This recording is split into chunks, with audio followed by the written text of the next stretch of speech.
बाद क्या कहते हैं, हो सके तो फलाहारी जा करके, हो सके तो एक समय भोजन करके, हो सके तो दोनों समय भोजन कीजिए, नियत आहार कीजिए, आलस न हो, बीमारी न हो, इस हिसाब से भोजन करके आप कथा श्रवण कर सकते हैं।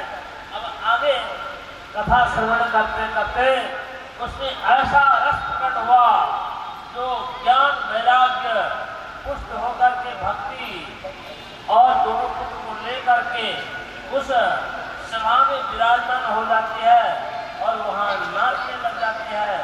श्री कृष्ण गोविंद हरे मुरारी, हे नाथ नारायण वासुदेव। श्री कृष्ण गोविंद हरे मुरारी, हे नाथ नारायण वासुदेव। हे नाथ नारायण वासुदेव, हे नाथ नारायण वासुदेव। हे नाथ नारायण वासुदेव, हे नाथ नारायण वासुदेव। श्री कृष्ण गोविंद हरे मुरारी, हे नाथ नारायण वासुदेव।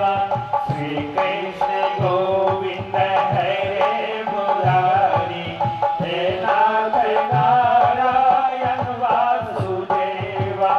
श्री कृष्ण गोविंद हरे मुरारी, हे नाथ नारायण वासुदेव।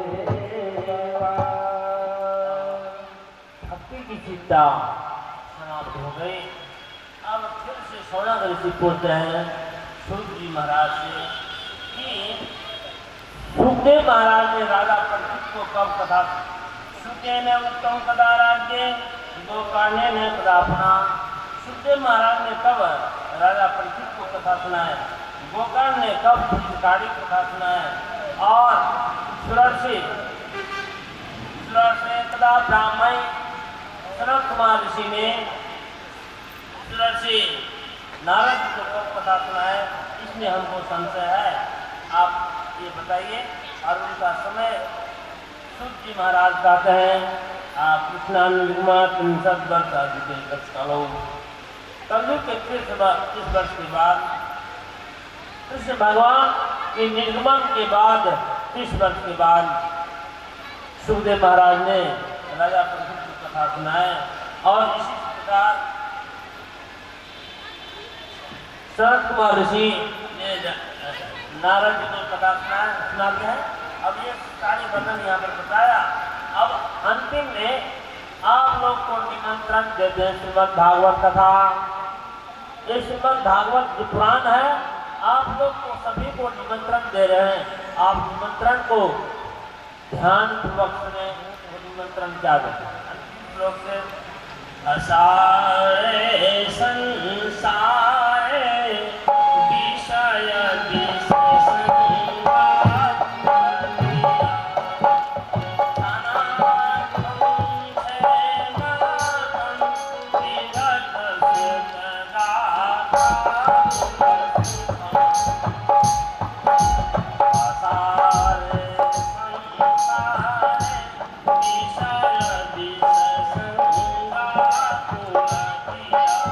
खाना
आप लोग ध्यान से सुनेंगे। इस असार संसार में असारे संसारे विषय विशेषंगा आकुल किया।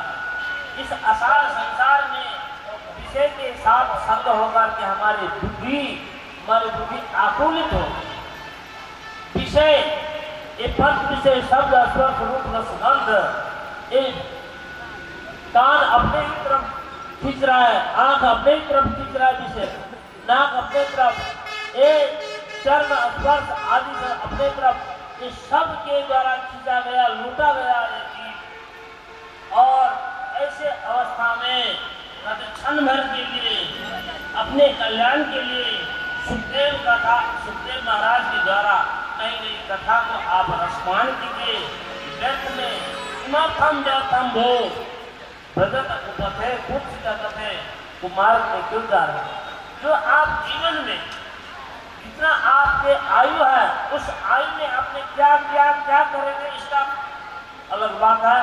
ये 7 दिन में आप अपने जीवन को लगा करके एक ज्ञान रसपान आप जो करेंगे वही महत्वपूर्ण होगा। और इसमें राजा परीक्षित साक्षी है, जो सुखदेव महाराज से राजा परीक्षित ने श्रवण किया और सत्य मुक्ति को प्राप्त किया, अभय ज्ञान को प्राप्त किया, इसमें वो साक्षी है।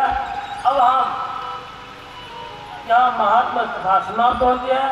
अब हम आज ही थोड़ी देर के लिए एक श्लोक से ही सही श्रीमद् भागवत के प्रथम स्कंध में आज भागवत शुरू कर देना है। इसीलिए प्रथम स्कंध को आज हम अभी शुरू कर देते हैं। थोड़ी देर आप लोग एक और भजन सुनेंगे थोड़ा, उसके बाद हम जो बहुत गंभीर श्लोक है, इस श्लोक में संपूर्ण भागवत का सारांश आ जाता है। भगवान के स्वरूप के वर्णन है, इसमें आप लोग ध्यान पूर्वक सुनेंगे। ये सत्संग ही होगा, ये कथा नहीं है। अभी सत्संग आप लोग समझिए, हम सायंकाल सत्संग सुन रहे हैं। गुरु सतगुरु महाराज की जय हो, भक्त वत्सल भगवान की जय हो। जिसको जीवन में मिला सत्संग है, उसे हर घर आनंद ही आनंद है।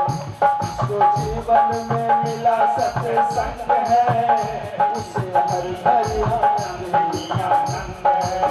जिसका हरि से जुड़ा संबंध है, उसे हर घर आनंद ही आनंद है। जिसका जीवन में मिला सत्संग है, उसे हर घर आनंद ही आनंद है। बड़े अच्छे भाव से हमारे ईश्वर जी आप सबों को दर्शा रहे हैं कि जिसके जीवन में यह सत्संग अगर मिल जाएगा तो उसका जीवन हाल से निहाल हो जाएगा, इस लोक से परलोक की प्राप्ति होगी। बड़ी अच्छे भाव से कर रहे हैं, आइए फिर श्रवण करें। उसका जीवन सच्चाई में ढल गया, उसके पापों का पर्वत भी ढल गया।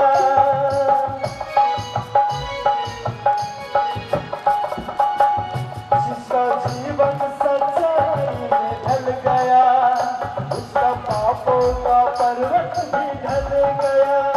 उसके रोम रोम में बसे गोविंद है, उसे रोम रोम में बसे गोविंद है। उसे हर हर आनंद ही आनंद है, उसे हर हर आनंद ही आनंद है। जिसको जीवन में मिला सत्संग है, उसे हर हर आनंद ही आनंद है, उसे हर हर आनंद ही आनंद है। ऐसे भागवत रूपी इस धरातल में जिसको मिल जाता है उसका पाप सारा नष्ट हो जाता है। इसलिए कथा श्रवण सुनने के लिए जरूर पधारे, जरूर आवे, जरूर आवे।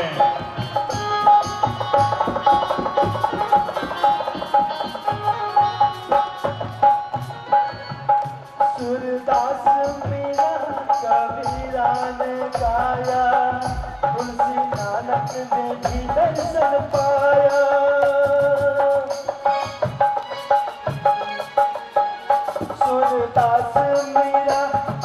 मीरा ने गाया, तुलसी नानक ने भी दर्शन पाया। जिसके हृदय में